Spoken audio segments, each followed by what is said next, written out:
ব্যারাকপুর লোকসভা ভোটের পর শুরু হয়েছে ভোট পরবর্তী হিংসা। তৃণমূল পার্টির পার্থ ভৌমিক জয়ের পর বিজয় মিছিল বের করে ব্যারাকপুর পৌরসভা ২৪ নম্বর ওয়ার্ড।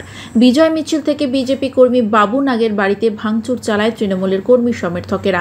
সেই সময় বাড়িতে ছিলেন না বাবু নাগ, তার মা, বউ ও বাচ্চা ছিল। বাড়িতে কাঁচের বোতল, ইট ছোড়া হয়, ঘরের ভেতর তছনছ করা হয়, জিনিসপত্র ভেঙে ফেলা হয়, বাড়ির প্রাচীর জানলা সমস্ত ভেঙে ফেলা হয়। অল্পের জন্য প্রাণে বেঁচে যায় একটি বাচ্চা। রাতভর আতঙ্কে কাটে পরিবারের।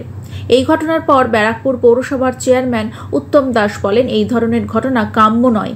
যে বা যারা করে থাকুক, এটা ভালো হয়নি। আমি যাব, তাদের পাশে আছি।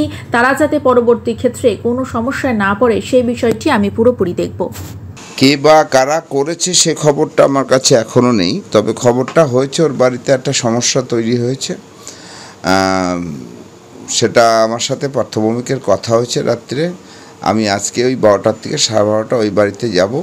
তাদের কোনো মানুষেরই যাতে কোনো রকম আতঙ্ক না থাকে, কারণ গণতন্ত্রের দেশে রাজনীতির ব্যক্তিগত স্বাধীনতা সকলেই থাকতে পারে। কে কোন পার্টি করবে তার ব্যক্তিগত ব্যাপার, সেজন্য তার বাড়ি আক্রমণ হবে এটা মোটেই ঠিক নয়।